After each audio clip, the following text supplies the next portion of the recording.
I'm back and I've got this thing in my dirty little paws.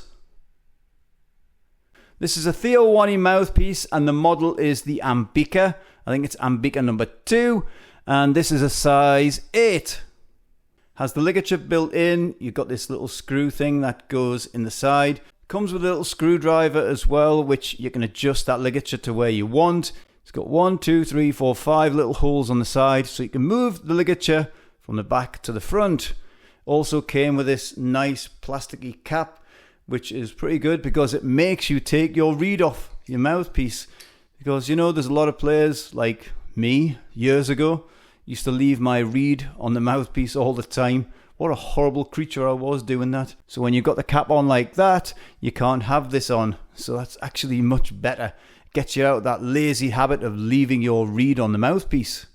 Comes with this little Theo Wanne pouchy thing, which is pretty good. Stick it in there, zip it up, and then stick it in your pocket or stick it in your case. It's a good little piece of kit which keeps your mouthpiece nice and safe. Has a nice little strong box which has a little inlay, you can read about that, and that little screwdriver's in the box as well. So this is now going to be put on my saxophone soon. Let's have a look at it first. I'll take it out of here. Now, oops.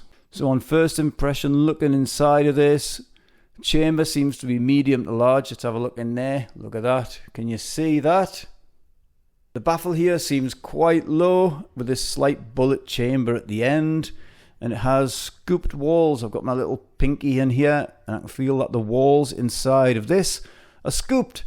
So that tells me it might be slightly inspired by an Otto Link. Maybe I'm right, maybe I'm wrong, but by the first impression, that's what it looks like to me. Now this is a size 8 as I mentioned earlier. And it's got this nice matte gold finish. So on the eyes, it looks pretty cool. Has Theo Wanne's TW on the top there. It's also got a little engraving inside the bite plate here. On the shank, it has Theo Wanne. And then on the other side, the size, as I mentioned, USA. The reed I'm going to use is a Lavoz medium soft. So as I'm getting my reed on, my vibe is that it looks and feels a bit like an Otto Link. So with that Otto Link vibe going on, I've got to think to myself, no Ian, don't hate it immediately, give it a try. So that's exactly what I'm going to do. So I'm going to get this on my tenor and then speak to you lot after the demos.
There you go, a slightly different sound to what I'm used to.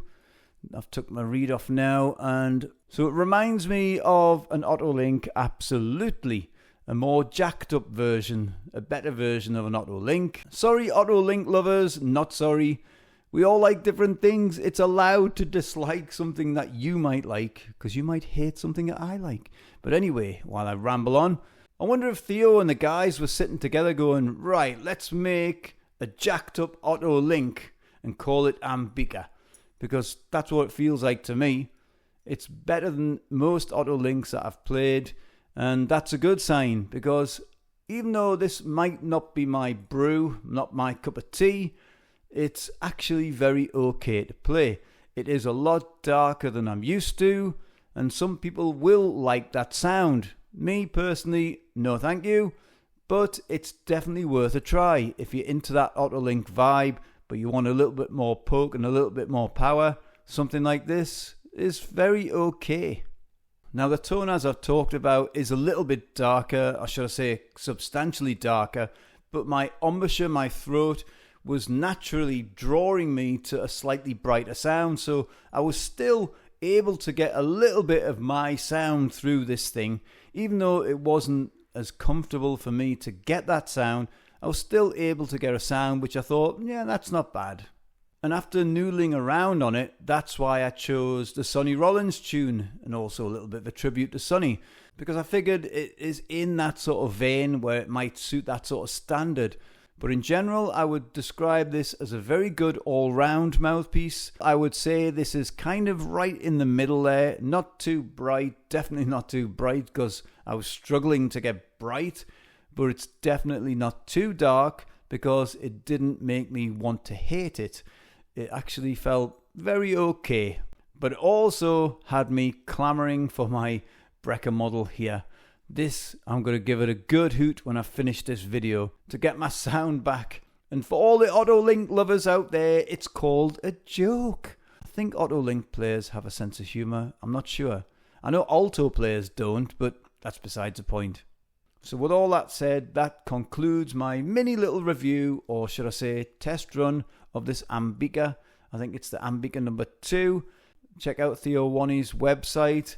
And just a bit of a disclaimer, I'm not sponsored or endorsed by this company in any way, and this was loaned to me by a friend who's thinking about moving it on, so he said, Ian, give it a try, tell me what you think. And yeah, actually, I think it's very okay. So thank you very much. I hope you think this video is very okay. Do me a huge favour, stick your comments in that section below. Let's have a good old chat like that. Let's interact, let's make it as human as possible. I'm also trying to build this channel up, and that needs your help. I'm trying to build my watch hours up, so if you want to, stick a load of my videos on loop and just let them play and play and play, then I can build my watch hour time up. That's not me begging or grovelling in any way. Well, a mini bit. So thanks very much. Speak to you in the next video. Have a lovely, lovely day.